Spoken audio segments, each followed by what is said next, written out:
दोस्तों नमस्कार।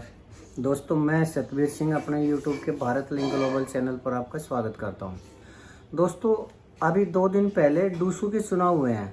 डूसू यानी दिल्ली यूनिवर्सिटी स्टूडेंट यूनियन। तो ये चुनाव है काफ़ी इम्पोर्टेंट होते हैं और इसके अंदर देश के अंदर पूरा नाम होता है इस चुनाव का और इसकी महत्ता भी है।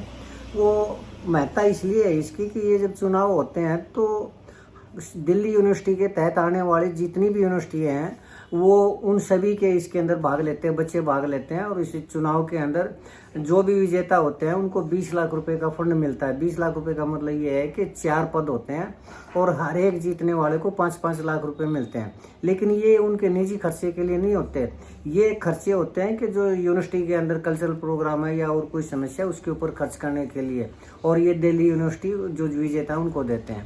तो ये जो अब चुनाव हुए हैं ये ABVP जो है उसमें न 4 में से 3 पद जीते हैं और 1 पद जीता है NSUI ने। और वैसे तो इसके अंदर दोस्तों कई पार्टियां हिस्सा लेती हैं क्योंकि एक तरह से राजनीतिक चुनाव हो चुके हैं। और ये ABVP है अखिल भारतीय विद्यार्थी परिषद, ये BJP की स्टूडेंट यूनियन है, स्टूडेंट विंग है। और NSUI national student union of India ये कांग्रेस की स्टूडेंट विंग है।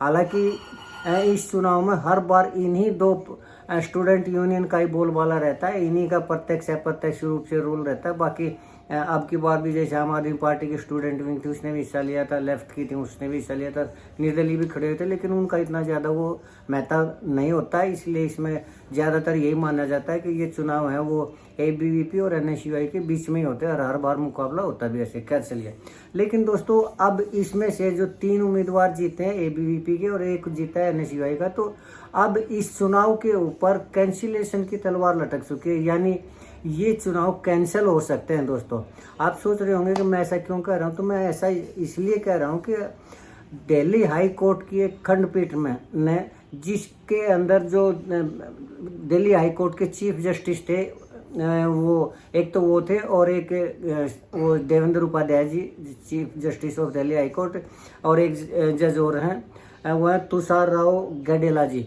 उसकी खंडपीठ ने एक वो नोटिस जारी किया है इन उम्मीदवारों को कि क्यों न आपके चुनाव इनको रद्द कर दिया जाए। और अब जो चुनाव है उसमें लिंग 2 कमेटी की सिफारिशों का उल्लंघन हुआ है और हाईकोर्ट ने बड़ा दुख जताया है कि इस तरह के चुनाव होने लगे और इस तरह का माहौल होने लगा, तो ये बड़े दुख की बात है। और स्पष्ट रूप से दिल्ली हाईकोर्ट की जो खंडपीठ है उसने ये कहा कि अगर इस चुनाव के अंदर लिंग 2 कमेटी की सिफारिशों का उल्लंघन होना पाया गया तो ये चुनाव हो सकते हैं कैंसिल।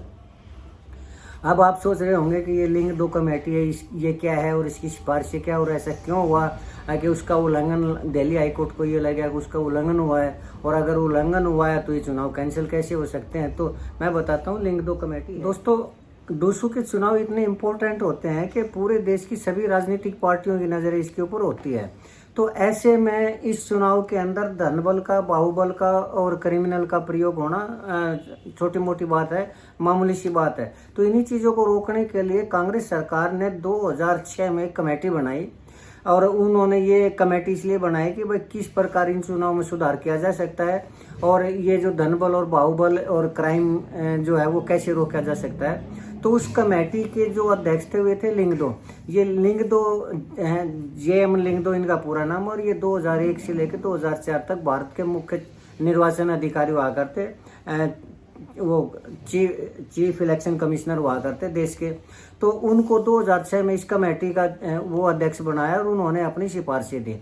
तो अब वो जो उन्होंने अपनी सिफारिशें दी वो 2006 में दी और उन्हीं सिफारिशों के बेस पर ये चुनाव होते हैं, लेकिन हर बार उसका उल्लंघन होता है। लेकिन पहले मैं ये आपको बताऊं कि ये उनकी सिफारिश क्या थी। तो सबसे पहले तो ये था कि जो चुनाव सुधार के लिए लिंग 2 कमेटी ने सिफारिश दी थी उनमें सबसे पहले ही तो सिफारिश तो ये थी कि जो अंडर ग्रेजुएट यानी कॉलेज है, ग्रेजुएशन लेवल के कॉलेज है, उसमें स्टूडेंट की जो उम्र है वो 22 साल होनी चाहिए, और PG कॉलेज में चुनाव लड़ने के लिए उम्र होनी चाहिए 25 साल की, और जो आगे PhD वगैरह या शोध कार्य करते हैं उनके लिए आखिरी उम्र होनी चाहिए 28 साल की। और इससे ज़्यादा अगर किसी की उम्र होती है तो वो उस चुनाव में हिस्सा नहीं ले सकता। अच्छा, दूसरी बात फिर ये है कि उन्होंने चुनाव के लिए एक कंडीशन ये लगाई थी कि 75% हाजिरी होनी ज़रूरी है। अगर किसी स्टूडेंट की 75% हाजिरी क्लास के अंदर नहीं होती तो भी वो चुनाव नहीं लड़ सकता। उसके बाद एक बनाया कि वो स्टूडेंट रेगुलर होना चाहिए, कोई पार्ट टाइम नहीं होना चाहिए जी, या इवनिंग कॉलेज में या नॉन अटेंडिंग या इस तरह का स्टूडेंट नहीं होना चाहिए, वो रेगुलर स्टूडेंट होना चाहिए। और फिर उसका जो रिकॉर्ड है वो क्लीन होना चाहिए, यानी न तो वो क्रिमिनल हो, न उसके ऊपर कोई मुकदमा चल रहा हो, न उसके ऊपर यूनिवर्सिटी के अंदर ही किसी तरह की कोई अनुशासनात्मक कार्रवाई होने, हर तरह से उसका जो रिकॉर्ड हो बिल्कुल क्लीन होना चाहिए। और सबसे बड़ी बात इसमें ये थी कि इस चुनाव के अंदर कोई भी स्टूडेंट 5,000 रुपये से ज़्यादा खर्च नहीं करेगा। और इतना ही नहीं, 5,000 रुपये के अलावा न तो कोई प्रिंटेड पोस्टर लगाएगा, न कोई मटेरियल लगाएगा, न किसी गाड़ी का प्रयोग होगा, और न ही इस चुनाव में अन्य सामग्री प्रचार वहाँ के लिए लाउड स्पीकर वगैरह ये इस तरह का कुछ भी प्रयोग नहीं होगा। और अगर कोई प्रत्याशी यानी कैंडिडेट इन चीज़ों का इस्तेमाल करता है तो उसका चुनाव हो सकता है कैंसिल। और 5,000 रुपये से ज़्यादा भी अगर वो खर्च करता है तो भी उसका चुनाव कैंसिल हो सकता है। तो ये मामला था दोस्तों। अब की बार इस चुनाव के अंदर करोड़ों रुपए खर्च हुए हैं, और गाड़ियां जो हैं वो इतनी बड़ी बड़ी गाड़ियां जैसे बेंटले है, रोल्स रॉयस है, शेवरले है, या फिर और फरारी गाड़ी है। यहाँ तक कि अब की बार जेसीबी का भी इस्तेमाल किया गया इस इलेक्शन में। पोस्टर और ये तो इतने लाखों की संख्या में लगाए गए कि वो उसके दिल्ली हाई कोर्ट की नज़र उसके ऊपर पड़ी, और दिल्ली हाई कोर्ट के चीफ जस्टिस ने ये कहा है कि ऐसी ऐसी गाड़ियां स्टूडेंट यूनियन के चुनाव में जो हमने सुनी तक नहीं, देखी नहीं, और उन गाड़ियों का इस्तेमाल किया गया, तो ये तो बहुत ज़्यादा अनियमितता है। और अगर ऐसी अनियमितता एक यूनिवर्सिटी के यानी स्टूडेंट्स के जो पढ़ने वाले बच्चे हैं उनके चुनाव में होती है, तो फिर आगे ये बच्चे क्या करेंगे, पढ़ाई का माहौल क्या रहेगा, कैसे रहेगा।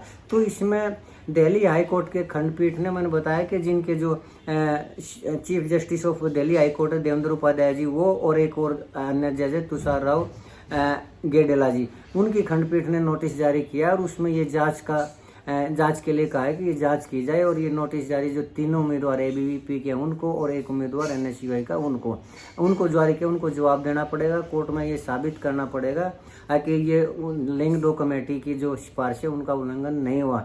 लेकिन ये स्पष्ट दिखाई दे रहा है दोस्तों को उल्लंघन हो ही रहा है इसमें, और हुआ है तो ये चुनाव कैंसिल भी हो सकते हैं।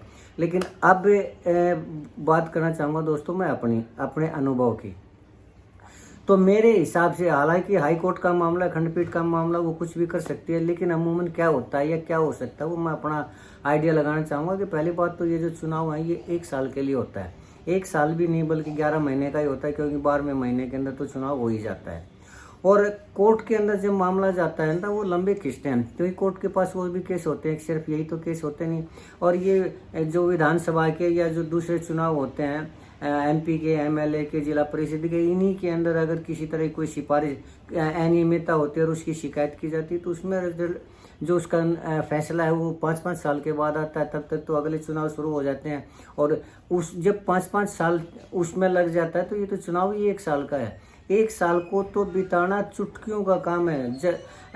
वकीलों के लिए तो बाएं हाथ का खेल है कि वो लंबे खींचते मुकदमे में, कभी किसी वकील को की तबीयत खराब है, कभी किसी की तबीयत खराब है, कभी कैंडिडेट का कोई प्रॉब्लम हो रही है, तो 1 साल इतना शॉर्ट टाइम होता है कि मुझे नहीं लगता कि ये चुनाव कैंसिल होंगे।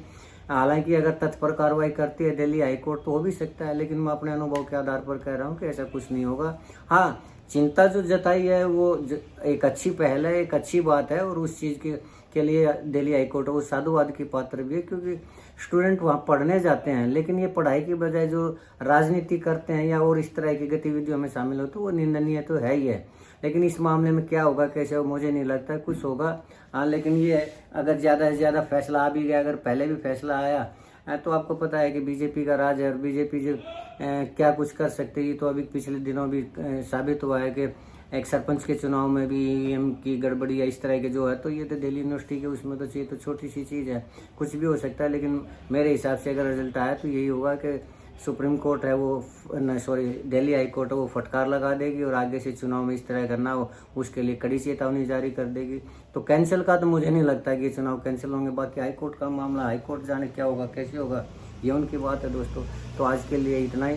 अगर आपको लगता है कि मेरी ये जानकारी, मेरा ये वीडियो ठीक है, तो मैं आप चाहूँगा कि आप मेरे इस वीडियो को लाइक करें, शेयर करें और कमेंट करें दोस्तों। अगर आपको लगता है कि मेरा विश्लेषण है वो सही नहीं है तो भी मैं चाहूँगा कि आप कमेंट करके बताएं कि मेरा विश्लेषण गलत है। और एक चलते चलते निवेदन करना चाहूँगा कि आप मेरे इस वीडियो को, मेरे इस चैनल को सब्सक्राइब जरूर करें दोस्तों, ताकि मेरा हौसला बढ़ता रहे और मैं इसी तरह की वीडियो आपके सामने लाता रहूँ। आपने मेरा वीडियो देखा, इसके लिए आपका तहे दिल से शुक्रिया। नमस्कार, जय हिंद, जय भारत।